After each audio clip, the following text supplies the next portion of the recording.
मैं आपके लिए ट्रिग्नोमेट्री का वीडियोस लेके आया हूँ। ट्रिग्नोमेट्री आप समझिए कि बहुत ही ज़्यादा स्कोरिंग और इम्पोर्टेंट चैप्टर है boards class point of view से, क्योंकि ये दो पार्ट्स में डिवाइड है। एक आपका एप्लीकेशन ऑफ ट्रिग्नोमेट्री, दूसरा आपका ट्रिग्नोमेट्रिक रेशियो। पहले हम ट्रिग्नोमेट्रिक रेशियोज पढ़ेंगे, तब हम एप्लीकेशन पे जाएंगे कि हम उसे कैसे आप उसे डे टू डे लाइफ में अप्लाई कर सकते हैं। अब बच्चों, ये टोटल कंबाइंड 12 मार्क्स का है आपके बोर्ड्स क्लासेस में।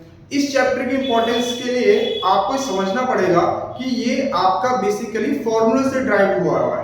पहले आपको फॉर्मूलेज लर्न करने पड़ेंगे, फिर आपको उसी फॉर्मूलेज को क्वेश्चंस में अप्लाई करना पड़ेगा। बच्चों, ये एक बहुत ही ज्यादा स्कोरिंग चैप्टर है।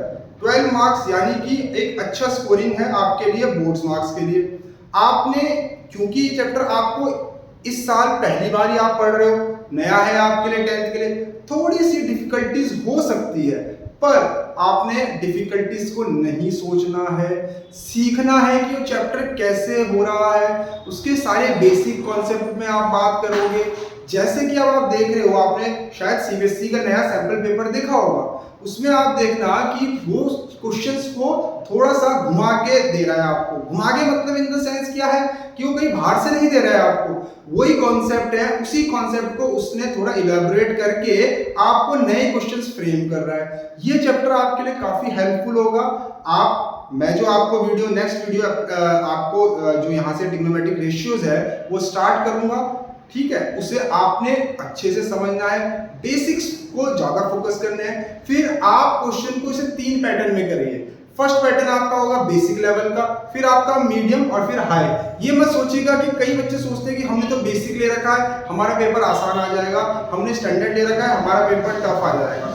सीबीएसई है बच्चे, वो कुछ भी दे सकता है, आपको पूरा प्रिपेयर होके जाना है। चाहे बेसिक, मीडियम और हाई, आपको तीनों पढ़ना ही पड़ेगा, सीखना ही पड़ेगा। आप अगर चैप्टर्स को छोड़ते जाओगे तो वो आपके लिए आगे जाके प्रॉब्लम क्रिएट होती जाएगी, समस्याएं आपको बढ़ती जाएगी धीरे धीरे करके। और क्योंकि अगस्त का महीना स्टार्ट हो गया है, आपको अब बहुत सिंसियरिटी से पढ़ना है। अब पास्ट में जो हो गया भूल जाओ उसको, कोई बात नहीं पढ़ा कोई बात नहीं, भूल जाओ सब कुछ। अब आपको एक प्रिपरेशन करनी है, उसकी आपको एक प्लानिंग करनी होगी, और उस प्लानिंग के अकॉर्डिंग आपने आगे बढ़ना है। आपने अपना डेली रूटीन फिक्स करो, उसे पढ़ो, और तब आप धीरे धीरे देखना कि आपका रिजल्ट इंप्रूवमेंट हो जाएगा। कई बच्चे सोच रहे हो कि हमारा पहले हो गया, अब सितंबर में कई स्कूलों में हाफ ईयरली स्टार्ट हो जाएंगे, आप परेशान हो जाओगे, आप डर जाओगे, इतना सिलेबस हम कैसे करेंगे, कैसे होगा, क्या होगा। बिल्कुल नहीं घबराना है, बिल्कुल नहीं। आपने जितना आपको अभी तक आता है, आप उस पर 100% अपना पूरा एफर्ट लगाइए। जैसे अगर सपोज किसी बच्चे के स्कूल में 8 चैप्टर आ रहे हैं, तो आप कम से कम 5 चैप्टर्स को थॉरोली रिवाइज करिए। एनसीईआरटी से भी करिए, दूसरी जो बुक्स है उससे भी करिए, ठीक है। तो आपने थॉरोली करना है, उन 8 पे फोकस नहीं करना है, आपने पहले उन 5 पे फोकस करना है। अगर आप पूरे अगस्त के महीने में और स्टार्टिंग वीक ऑफ सितंबर में अगर आप उन 5 चैप्टर्स पे फोकस करके और उन 5 चैप्टरों में से अच्छा स्कोर करते हो, तो वो आपके लिए बहुत बड़ी अचीवमेंट होगी, ठीक है बच्चों। अब मेरा जो नेक्स्ट वीडियो आपको मिलेगा वो ट्रिग्नोमेट्री पे मिलेगा। ट्रिग्नोमेट्री मैंने अभी जैसे बताया था आपको, बहुत इंपॉर्टेंट चैप्टर है, आप स्टेप बाय स्टेप जा सकते हो। मैं इसमें आपको इंपॉर्टेंट क्वेश्चंस अपलोड करूंगा जो आपको बहुत हेल्पफुल रहेंगे। वो एनसीईआरटी से भी हो सकते हैं, कई सैंपल पेपर से भी हो सकते हैं। तो आप उन क्वेश्चंस को करिएगा और डेफिनेटली आप अपने स्कूल में और फिर बोर्ड्स में अच्छा स्कोर करेंगे। थैंक यू बच्चों।